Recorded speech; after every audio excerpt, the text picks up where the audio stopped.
everybody. Please rise. Troop attention. Color guard attention. Color guard advance.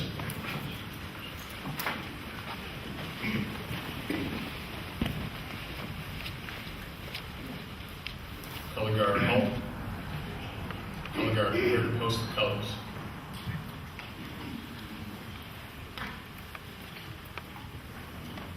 Troops. Of the United States of America, and to the republic for which it stands, one nation, under God, indivisible, with liberty and justice for all. 2. Color guard regroup.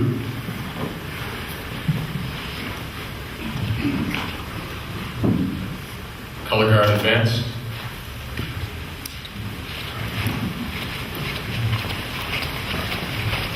Color guard halt. All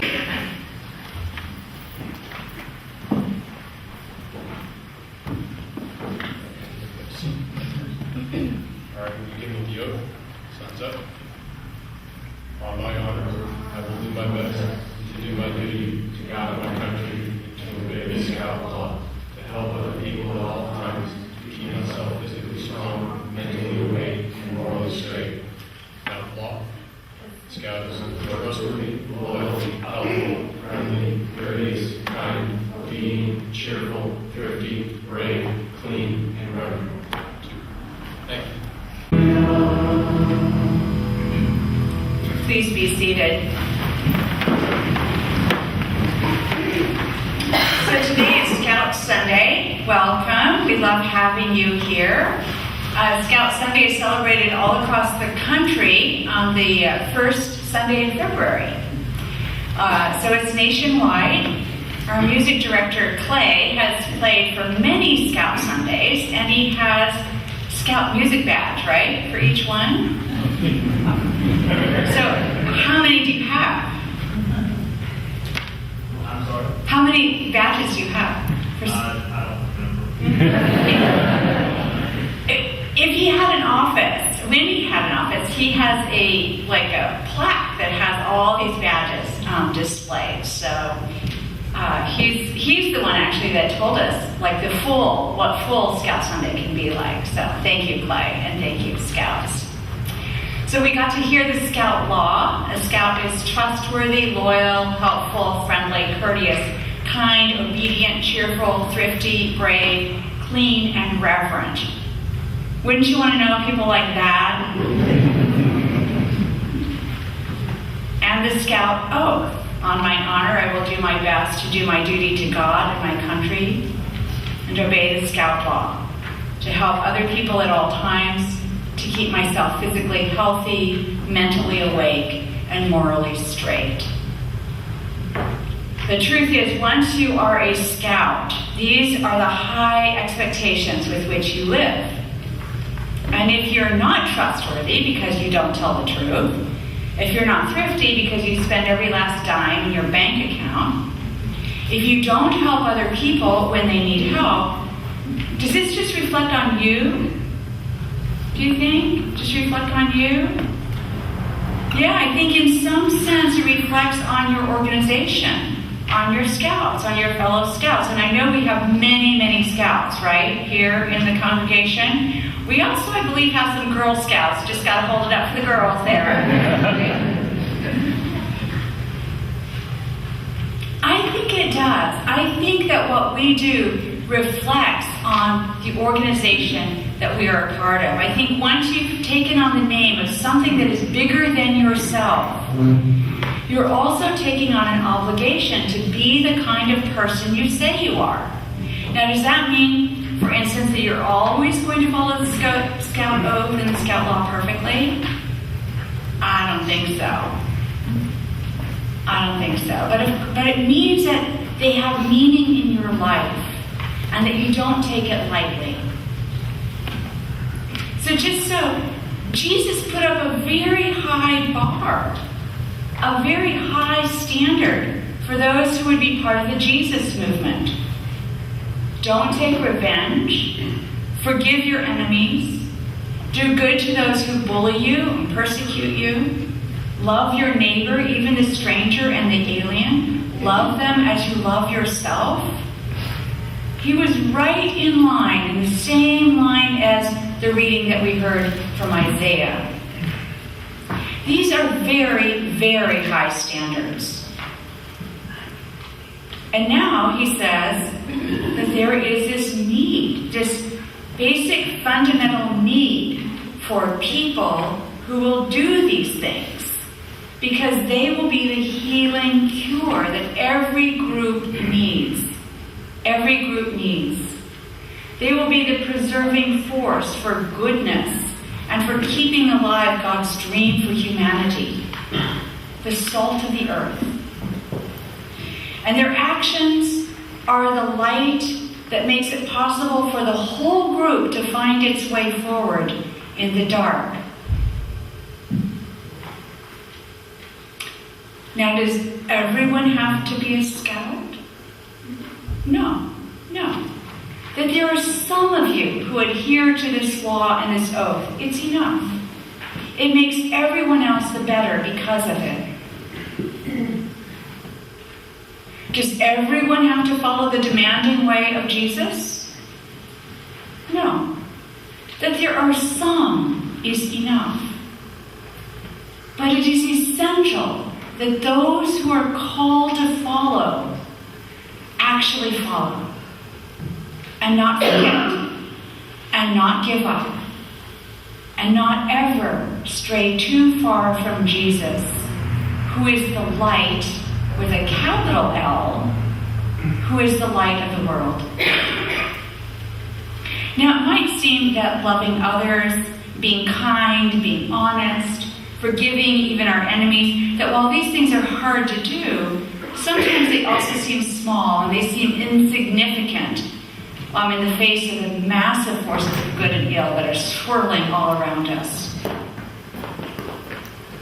But just like salt, how ubiquitous is salt? Ubiquitous means all, it's common. It's very common. Salt is common, right? It's on all of our dinner tables. It's easy to take salt for granted until it's lost its saltiness. Or it's easy to not even think about light because, it's so all around us, we just completely take it for granted. We don't ever stop to think about how necessary it is, how important it is. Just like salt and light, it's very easy to take for granted all the goodness in the world, all the fairness, all the love for God and for neighbor that people of faith offer to the world.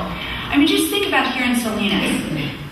Just think about what difference it would make if there was no St. Dorothy's, if there was no First United Methodist feeding people, no stocked food bank that was there for people when they were hungry, no warming shelter for people who were out on the street and cold.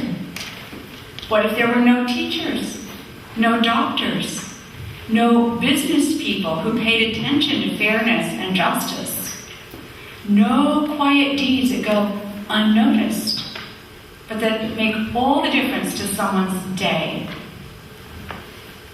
That would be a dark day. It would be a dark town. Thank goodness that there is light, that there are people who carry the light simply by being who they are. Who you are. You are the salt. You are the light. And you're important. Peter Marshall was the chaplain to the United States Senate some years ago, and he told this story about this particular gospel reading precisely because we are prone to forgetting how infinitely valuable we are, not just to God, but to our society, and how vulnerable we are in that forgetting to discount all the small acts of love and faithfulness. How vulnerable we are to letting fear and stinginess begin to rule the day. There once was an old man who lived high above an Austrian village along the eastern slope of the Alps. He'd been hired by the city council, the village council, many years ago, to clear away the debris from the pool of water up in the mountain crevices that fed the lovely stream that fed their village. So all the villagers got their water from this lovely stream that had its source up in the mountains. And they hired this man to live up there and to keep that pool, that spring that fed the stream, to keep it clear of all the debris. Because if you know anything about like mountains and all the leaves, right, fall in and can muck up the springs.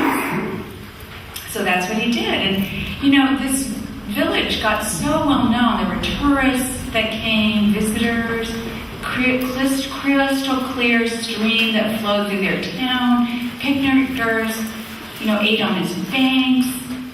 View of the water from the local shops helped businesses to thrive. Years passed, and one evening the council met for its semi-annual meeting, and they were reviewing the budget, and they noticed a small amount that was paid to what was called the keeper of the springs. And the village treasurer asked, "Who is this keeper of the spring? Why do we keep him on the payroll year after year? No one ever sees him. Have any of you ever met this man?